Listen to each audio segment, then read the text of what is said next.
बिहार में मौसम के मिजाज ने अचानक अपना रुख बदल दिया है। तेज आंधी और बारिश की चेतावनी मौसम विभाग की तरफ से जारी की गई है।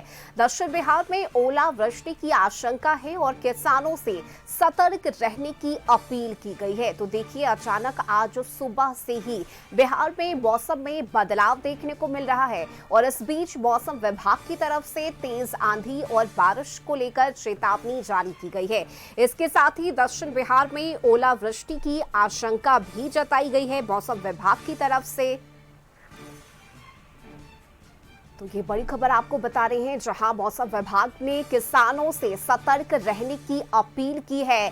कई ऐसे जिले हैं बिहार के जहां ओलावृष्टि की संभावना भी जताई गई है और ज्यादा जानकारी के साथ संवाददाता अंकिता जुड़ चुकी है। अंकिता, देखिए, अचानक ही मौसम में ये बदलाव देखने को मिल रहा है। तेज आंधी और बारिश को लेकर मौसम विभाग ने भी चेतावनी जारी की है। क्या पूरी जानकारी और क्या कुछ कहा गया है मौसम विभाग की तरफ से?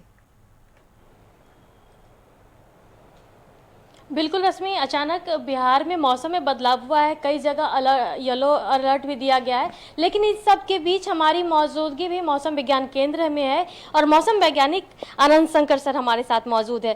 सर, कशिश न्यूज़ में आपका स्वागत है। हाँ, धन्यवाद। सर, फिलहाल मौसम की क्या स्थिति है? देखिए कि जैसा कि पूर्वानुमान है, आज जो 6 अप्रैल है, वहाँ मेनली जो दक्षिण बिहार के ज़िले हैं, यहाँ वेदर एक्टिविटी हो सकती है और विशेषकर जैसे गस्टी विंड है और इसके साथ साथ हेल स्टॉर्म, दोनों की प्रोबेबिलिटी साउथ बिहार के ज़िले में बन रही है। लेकिन जैसे जैसे प्रोग्रेस होगा डेज में भी आफ्टरनून में ज़्यादा प्रोबेबिलिटी है कि थंडरस्टॉर्म बन सकती है। लेकिन डे आफ्टर टुमारो की 8 तारीख की बात करें तो नॉर्थ बिहार के ज़िलों में फिर गस्टी विंड और हेल स्टॉर्म की कंडीशंस बन सकती है और मेनली ये कह सकते हैं प्री मॉनसून की थंडरस्टॉर्म एक्टिविटी है।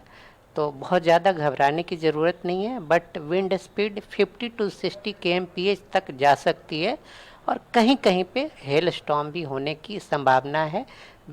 मेनली जो आज 6 अप्रैल और 8 अप्रैल, 6 अप्रैल को साउथ बिहार के ज़िले में और 8 अप्रैल को नॉर्थ बिहार के ज़िले में ज़्यादा होने की प्रोबेबिलिटी है। सर, हम अपने दर्शकों को दिखाना भी चाहेंगे कि किस तरीके से मौसम विज्ञान केंद्र में काम होता है और कैसे आप लोग पता कर पाते हैं कि कहाँ पर मौसम में बदलाव होना है, कहाँ बहुत बारिश हो रही होगी या फिर ओलावृष्टि की संभावना है। जैसे कि सबसे पहले ऑब्जर्वेशन की बात करें तो हमारे पास सैटेलाइट ऑब्जर्वेशन है, जो कि देख सकते हैं स्टेट ऑफ बिहार है। स्टेट ऑफ बिहार के ऊपर जो क्लाउड मास दिख रही है वो प्रॉपरली दिख रही है कि नॉर्थ साउथ बिहार और कुछ एडजॉइनिंग नॉर्थ बिहार के ज़िले हैं, वहाँ पूरी तरह से क्लाउड छाई हुई है, बादल छाए हुए हैं और थंडरस्टॉर्म एक्टिविटी का बन सकती है। इसके साथ साथ जो रेडार का ऑब्जर्वेशन है, जैसे कि पटना में ये 250 किलोमीटर के रेडियस में आप देख सकते हैं कि हमें सारे ऑब्जर्वेशन मिलते रहते हैं।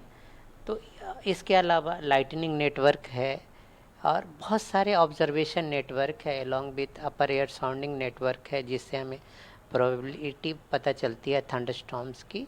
इसके साथ जो आईएमडी के द्वारा संचालित न्यूमेरिकल वेदर प्रेडिक्शन मॉडल्स हैं, उसके थ्रू वेदर प्रेडिक्शंस और नाउकास्टिंग जो 2 से 3 घंटे पहले फोरकास्टिंग और नाउकास्टिंग होती है। सर, आपने हर कुछ तो बहुत अच्छे से बताया, लेकिन एक और चीज़ हमारे दर्शक जानना चाहेंगे कि और अपने दर्शकों को हम बताना भी चाहेंगे कि जैसे sir yellow alert, red alert, orange alert जैसे आता है सर, तो ये सिचुएशन कैसे होता है और कैसे आप लोग ये रडार से हाँ, पता करते हैं? जैसे कि कोई भी थंडरस्टॉर्म का अभी टाइम है, जैसे थंडरस्टॉर्म की इंटेंसिटी ज़्यादा होती है, जैसे लाइटनिंग की पोटेंशियल ज़्यादा हो गई या फिर कह सकते हैं हेल स्टॉर्म हो गई या फिर गस्टी विंड ज़्यादा होगी, तो वो इंटेंसिटी के स्केल के अनुसार और उसका जो इम्पैक्ट कितना होने वाला है उसके अनुसार हम लोग हाईएस्ट लेवल का अलर्ट, जिसको रेड बोलते हैं, रेड में इशू करते हैं।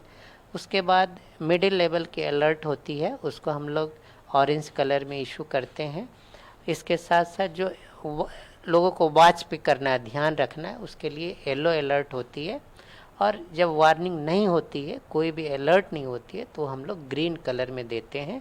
तो ये 4 लेवल की कह सकते हैं कि अलर्ट सिस्टम है, वो आईएमडी यूज करती है, ताकि जो इम्पैक्ट है, इम्पैक्ट कितना होने वाला है प्लस में सिविरिटी क्या है उसके लिए होती है। तो ये थंडरस्टॉर्म होगी, इसके साथ साथ हैवी रेनफॉल के लिए भी अलर्ट इशू होती है, वो भी इसी कैटेगरी में होती है। सर, आपने हैवी रेनफॉल की बात कही है। आज फिलहाल कहाँ कहाँ हैवी रेनफॉल होने वाला है? आज जैसा कि बात करें, अभी प्री मानसून सीजन है, तो यहाँ बहुत ओकेजनली हैवी रेनफॉल होती है। और अभी जैसे मॉइस्चर फीडिंग की बात करें तो थोड़ी कम है। इस कारण से आज जो 6 तारीख के डेट में हैवी रेनफॉल होने का चांसेस काफ़ी कम है। लेकिन जैसे कि बता रहे हैं, जैसे गस्टी विंड हो सकती है, हेल स्टॉर्म हो सकती है, उसकी प्रोबेबिलिटी ज़्यादा है। सर, अब जैसे फसल कटने का समय है, कई बहुत सारे ऐसे किसान हैं जिनकी फसल बारिश में किसानों जैसे कि कह सकते हैं अभी क्रॉप्स, श्योरली ये वेदर बहुत डिजास्टरस होती है। विशेषकर जिस लिमिटेड एरिया में यदि हेल स्टॉर्म हो गई, काफ़ी ज़्यादा रेनफॉल हो गई, या फिर कह सकते हैं कि गस्टी विंड काफ़ी ज़्यादा होगी, ये सारे इम्पैक्टफुल वेदर होते हैं। लेकिन बस किसानों से अपील है कि अपना प्रॉपर प्लानिंग करें। जैसे कि मतलब कि यदि पहले से क्रॉप राइपनिंग हो गया तो उसको जल्दी से आप हार्वेस्ट कर सकते हैं, या फिर जो हार्वेस्ट किया हुआ है उसका आप जैसे वेदर ख़राब हो रही है तो उसको सिक्योरिटी कर सकते हैं, ताकि जो लॉसेज है वो कम से कम हो सके।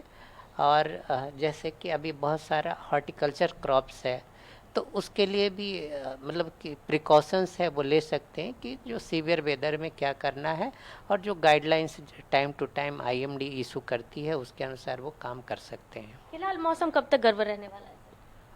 जैसे कि बात करें कि जो स्टेट ऑफ बिहार में, तो अगले 3 दिनों तक 6, 7, 8 ये 3 दिनों तक वेदर एक्टिव रहेगी।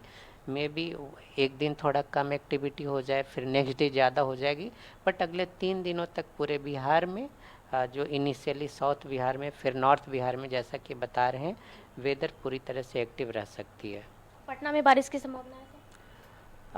जैसे कि अगले 3 दिनों की बात करें कि तो 3 दिनों में 1 या 2 स्पेल पटना में भी बारिश की पॉसिबिलिटी है।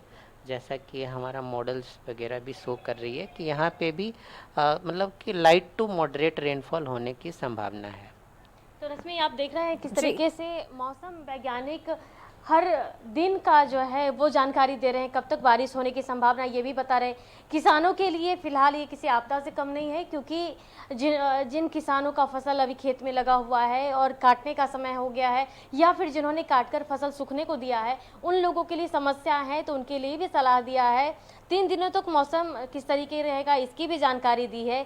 इसके साथ ही पटना में कहाँ कहाँ बारिश होने वाली है इसकी भी जानकारी दी है। रश्मि, ठीक है, बिल्कुल अंकिता, देखिए जिस तरह से अचानक ही मौसम ने करवट लिया है और इससे क्या कुछ नुकसान होने की संभावना है, ऐसे में मौसम विभाग ने इस पर पूरी जानकारी विस्तार से दी है। बहुत शुक्रिया आपका इस बातचीत के लिए। आगे बढ़े